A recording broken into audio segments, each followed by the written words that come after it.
Imagine you're standing in the middle of a city built for 2 million people, skyscrapers everywhere, shopping malls, apartment towers, parks, subway stations, everything a modern city needs. But there's one problem: nobody lives there.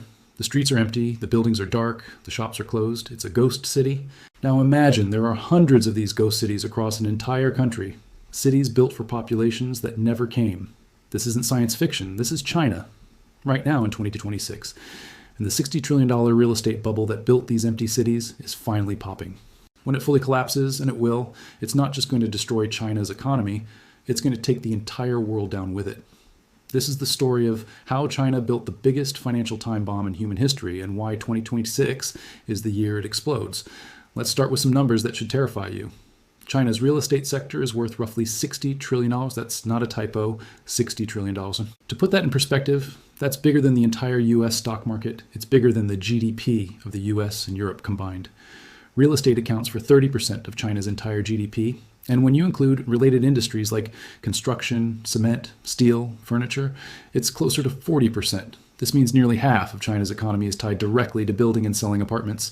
Now here's where it gets insane. 70% of Chinese household wealth is stored in real estate. In America, most people invest in stocks, bonds, retirement accounts. We diversify.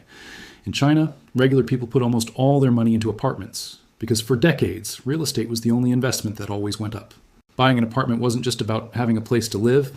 It was your retirement fund, your kid's college fund, your entire financial future. So what happens when that $60 trillion market collapses? When those apartments lose 30, 40, 50% of their value? You get the greatest wealth destruction event in modern history. Hundreds of millions of people watching their life savings evaporate overnight. And that's exactly what's happening right now. Let's rewind and understand how China got into this mess, because it's a story of corruption, greed, and the most reckless economic policy you've ever seen. In the 1990s and 2000s, China was experiencing the greatest economic boom in history. Factories were popping up everywhere. Exports were exploding. Hundreds of millions of people were moving from rural farms to cities looking for work. The government needed to build housing for all these new urban workers fast, so they made a deal with local governments. Local governments could sell land to real estate developers and keep the money to fund their budgets. This created a perverse incentive. The more land local governments sold, the more money they made. So they started selling land like crazy, and developers started building like crazy. But here's the problem. They didn't stop building when they had enough housing. They kept building even when there was no demand. Why? Because the whole system was addicted to growth. Local governments needed land sales to pay for infrastructure, schools, hospitals, everything. Developers needed to keep building to keep their stock prices up and get more loans from banks. Banks needed to keep lending because real estate loans were their biggest profit center. And regular Chinese people kept buying apartments, even second and third apartments they didn't need, because they believed prices would go up forever.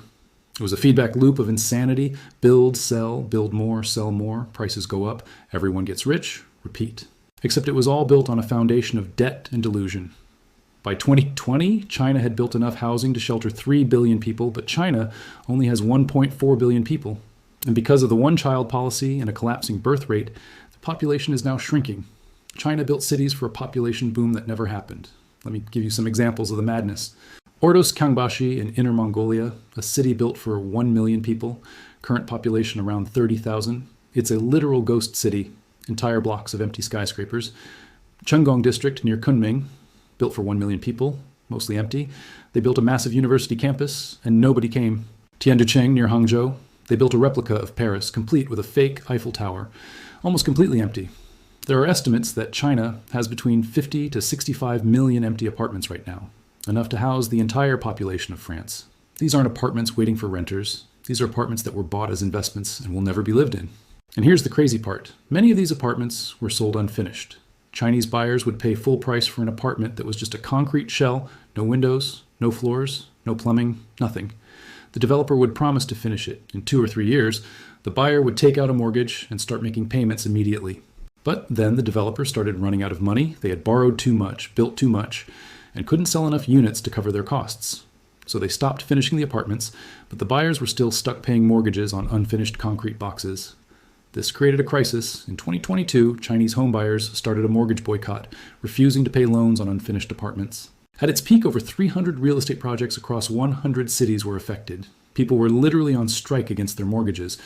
The government panicked and tried to force developers to finish the projects, but many developers were already bankrupt. The The biggest one, Evergrande, had over $300 billion in debt when it collapsed in 2021. It was the most indebted company on the planet.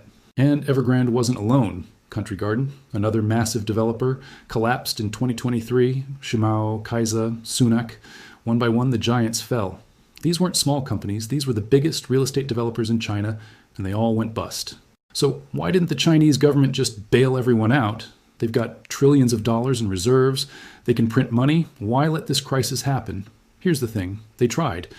The government pumped billions into the system. They cut interest rates. They relaxed down payment requirements. They told banks to keep lending.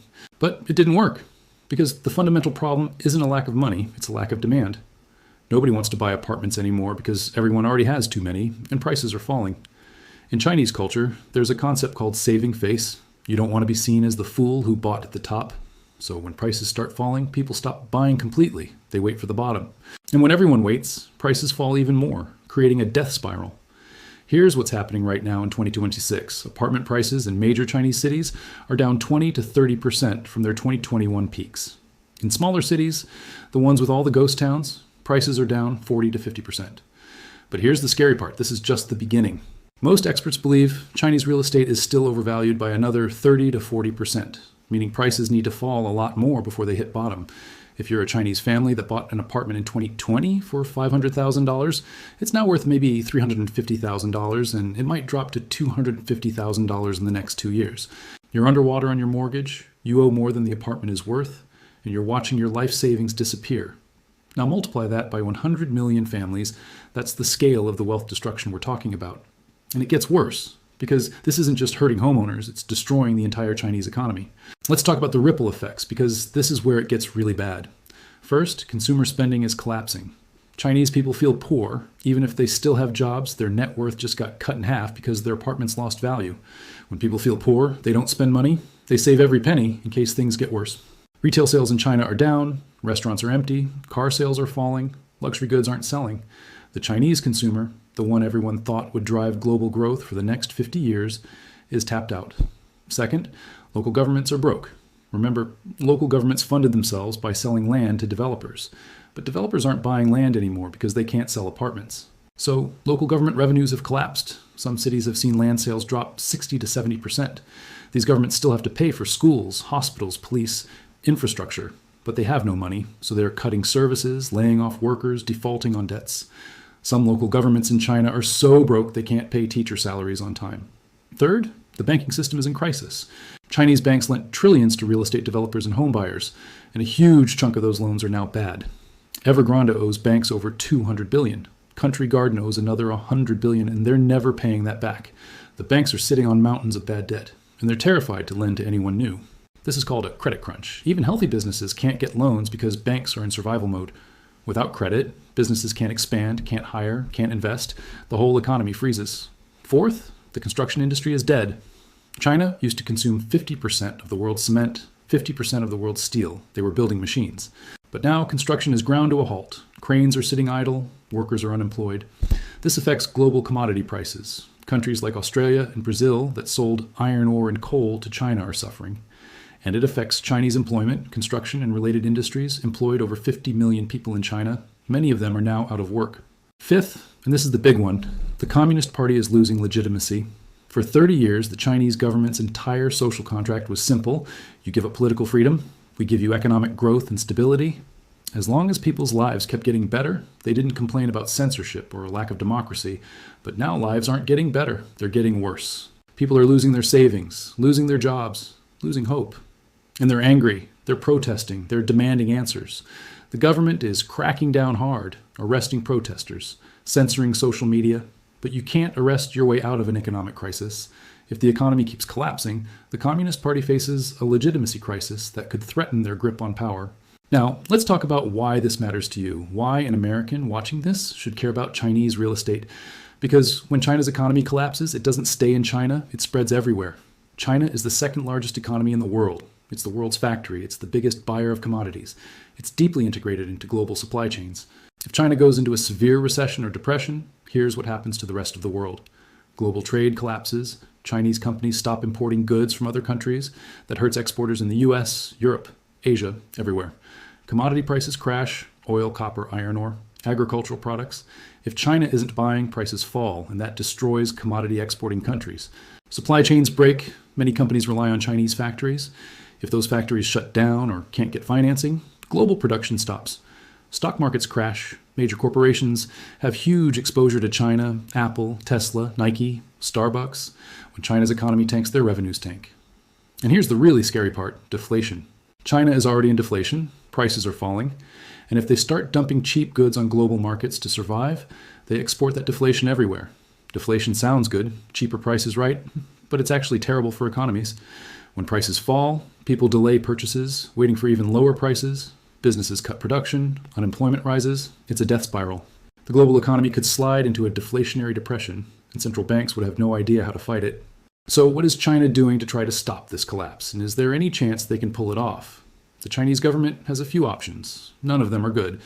Option 1, keep bailing out developers and banks, pump trillions into the system until confidence returns. The problem is, they've already tried this, and it's not working. You can't force people to buy apartments they don't want. And if they print too much money, they risk inflation, which would destroy the value of people's savings in a different way. Option 2, let the market crash and reset. Accept the pain now to build a healthier economy later. This is what most economists say they should do. Rip the Band-Aid off, let bad companies fail, let prices find their natural level. But this would cause mass unemployment, social unrest, and possibly the collapse of the Communist Party. So politically, it's almost impossible. No government willingly chooses a depression. Option 3, try to slowly deflate the bubble over 10 or 20 years. Manage the decline, keep things stable. This is what Japan tried to do in the 1990s after their real estate bubble popped. And it gave them 30 years of stagnation, the lost decades. China might be heading for the same fate, decades of zero growth while they work off the debt. But here's the problem. Japan was a rich, developed country. When their bubble popped, they could afford stagnation. China is still a middle-income country. They got old before they got rich. If they stagnate now, hundreds of millions of people will be trapped in poverty forever. Right now, in 2026, the Chinese government is trying a mix of all three options. They're bailing out some companies, letting others fail, and trying to manage expectations. But it's not working. The crisis is accelerating, and they're running out of time and tools. Here's what I think happens next, and this is the nightmare scenario. Over the next 2 to 3 years, Chinese real estate prices fall another 30 to 40%, wiping out $20 trillion in household wealth. Consumer spending collapses, businesses shut down, unemployment spikes to 15 or 20%. Local governments default on bonds, banks fail, the financial system seizes up. The Communist Party cracks down hard to maintain control, more censorship, more arrests, more nationalism, to distract it from domestic problems. And here's where it gets dangerous. When authoritarian governments face domestic crises, they often look for external enemies to blame. China might ramp up aggression toward Taiwan or start conflicts in the South China Sea, anything to rally nationalist support and distract from economic pain. A desperate China is a dangerous China, and the world needs to be ready for that. Now let's talk about what this means for you personally, because this isn't just some abstract problem on the other side of the world. If you have investments in stocks, bonds, real estate, your portfolio is going to take a hit when China's crisis goes global. If you work in manufacturing, trade, technology, your industry is going to be affected by China's slowdown. If you're just a regular person trying to get by, you're going to feel this through higher unemployment, lower wages, economic uncertainty. So what do you do to protect yourself? First, diversify your investments. Don't have everything in stocks. Spread it across different asset classes in different countries. Second, reduce your exposure to China. If you own stocks in companies that rely heavily on Chinese consumers or Chinese manufacturing, consider selling. Third, build up your emergency fund. Economic crises always come with job losses. You need a cushion.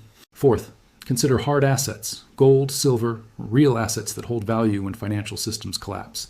And fifth, pay attention. This crisis is unfolding in real time. The people who see it coming can protect themselves. The people who ignore it get crushed. Here's the brutal truth that nobody in power wants to admit.